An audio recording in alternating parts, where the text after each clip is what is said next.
Hello everyone, welcome back. Or if you've just stumbled across this video, my name's Rick Valentine and I'm a PGA Fellow Professional.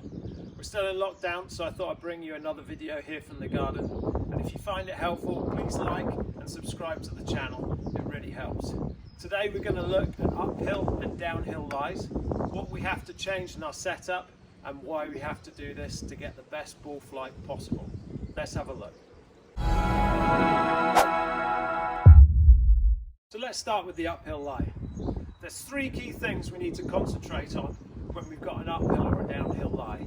The first thing is our shoulder alignment. When we're on a flat lie, we're going to stay nice and parallel to the floor here, or if anything, our left shoulder is always going to be slightly higher. But we need to change this when we're on an uphill or a downhill. We need to get that shoulder matching the slope of the hill. If we don't do that, for example with an uphill lie, if we leave our shoulders in a normal position, it's going to result in that club coming in and hitting straight into the hill. It's going to be very difficult to control that flight and also get a good strike. So what I'm looking to do is get my shoulders to match that hill so that now my club can work up in the direction of the hill. So point one is let's adjust that shoulder position. Point two is ball position. So continuing with the uphill lie, now obviously by moving back here I'm now going to add loft to my club, so I'm going to look at that in just 1 second. But if I push my ball forward in my stance, then what's going to happen is I'm going to be adding more and more loft. So for uphill lie, I want to push my ball position very slightly backwards.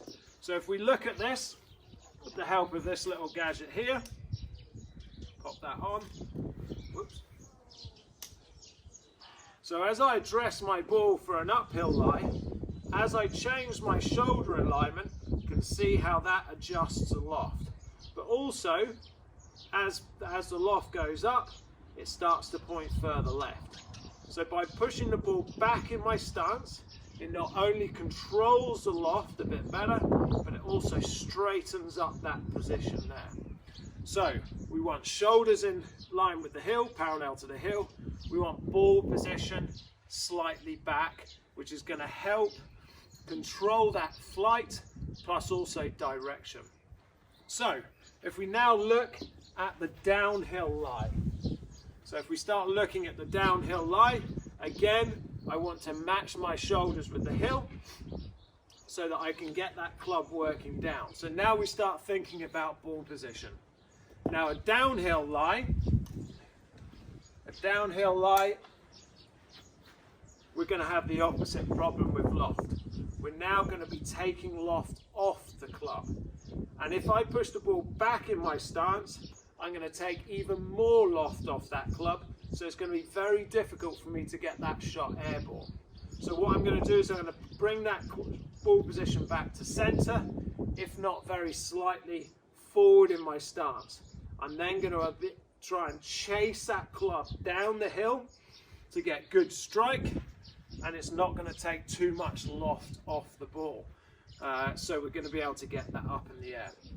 So the final thing is club selection, because obviously by changing the loft, by the change in our shoulder position, it's going to change the distance and the trajectory of the shot.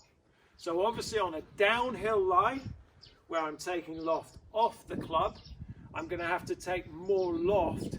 So I'm going to have to, let's say, move from a 7 to an 8 iron to get the same distance.